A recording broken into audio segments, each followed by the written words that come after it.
What's up, guys? We are finally selling some shoes. It has been a month of us trying to sell those women's shoes that we bought at that auction, and we finally sold 6 pairs on Facebook Marketplace this week, and we just sold these on eBay, so now we're going to the post office. For those of you wondering what the heck I'm talking about, Cole and I are on a mission this year to take $1,000 budget and flip items until we have enough profit to afford our first rental property. So at the end of December, we went to an estate auction and we bought 40 pairs of women's shoes and a scuttle and a Buddha statue. You guys can go watch that video. This is episode 2 of this reselling series. So make sure that you subscribe so you don't miss out on our journey forward. This really has been a bit of a learning process for us. We were so excited to buy these shoes a month ago and kind of expected them to just sell automatically without any problems. And we have not had any sales for weeks. I mean, we just sold our first pair a couple of days ago, and it was like exactly a month since we had gone to the auction. But you know what they say in business, everything takes a little bit longer and a lot more money than you expect it to. So that is definitely true here. So we had started with listing all of the shoes and everything on Facebook Marketplace, and we weren't getting any traction there. So then we listed everything on eBay, and then we listed everything on OfferUp, and I think we even tried a couple other apps, and we just weren't getting any bites anywhere. So then we started going through and tweaking our pictures, tweaking our titles, our descriptions, all of that.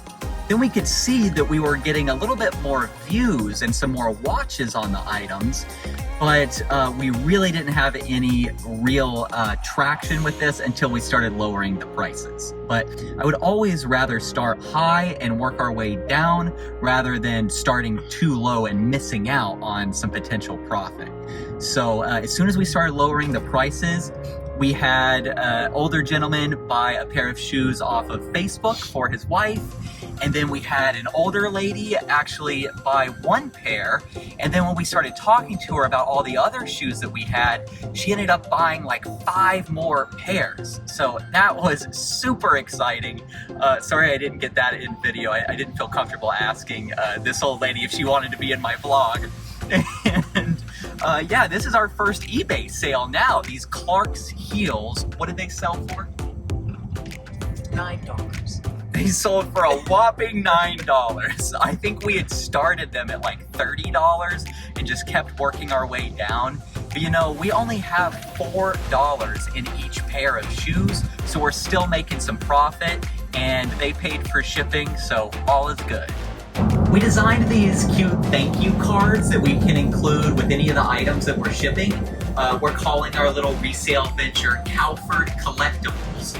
Calford is what Jacksonville used to be called before it was called Jacksonville, for anybody wondering where that came from. I just designed these on Canva and we're printing them out at home.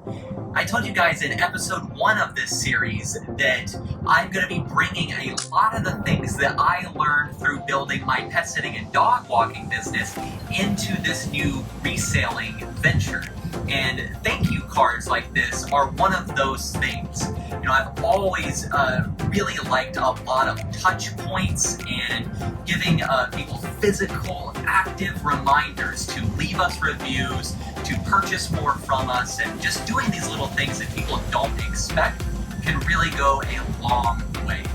We also did a lot of research on the best way to go about shipping items, and we figured out that you can actually order boxes from the USPS and have them delivered to your house for free. So we went ahead and ordered a whole bunch of different size boxes, but we're still waiting on them to be delivered, so we had to actually go to the post office and get the box there for this first shipment. And my mom actually gave us some clothes that she was just going to donate. So we're taking pictures of those and we're listing that stuff on eBay. She gave us a couple nice pairs of jeans and a leather jacket and a dress. So we're just really excited to actually be able to add some new inventory to go along with our shoes. And we didn't have to pay for it, so that's even better. We've thought about going back to the auction again in the last month, and we've looked at some local estate sales and yard sales and things like that. But, you know, we're storing all this stuff just on the floor of my office for right now, and we live in a pretty small house, so we have to be kind of selective about how much inventory we're buying and what exactly we're buying. I think we probably will end up getting a storage unit to do this sooner than later. We kind of had hoped we could push that off for a while, but it's becoming pretty evident that that's going to be needed. So maybe you'll see that in the next update. So remember, the whole point of us doing this resale venture is to take $1,000 and flip items until we have enough money to afford our first rental property. So at the end of every one of these reselling episodes, I'm going to share all of the numbers. I'm going to share exactly what we spent, what we've made, so you guys can really come along with us and see our path towards buying this rental property. I shared at the end of episode 1 what we spent on the shoes and the scuttle and the other things that we had purchased. And you can see here that since making those purchases, we have had to buy some shipping tape and shipping supplies and some other things like that. So we have had a few more expenses, but we have sold 9 pairs of shoes so far. And we have made a decent amount of profit on each of these pairs of shoes, except for the one pair that we sold on eBay. We did not put in the correct dimensions and weight for the package when we listed the item. So it charged the buyer like $6.91 for shipping, but shipping actually ended up being like $13. And that almost $7 difference was just enough to wipe out all of our profit margin and take us into the red. So it was a good learning experience for us. So hopefully this will not happen again. But now we just know that we have to have the correct weights and dimensions for each package when we list the item. So we're learning some of this stuff as we go, of course. But all of that being said, when you deduct all of our expenses from our income from these 9 pairs of shoes and what we had left over from that beginning $1,000 budget, we are ending episode 2 with $614.70 in the bank.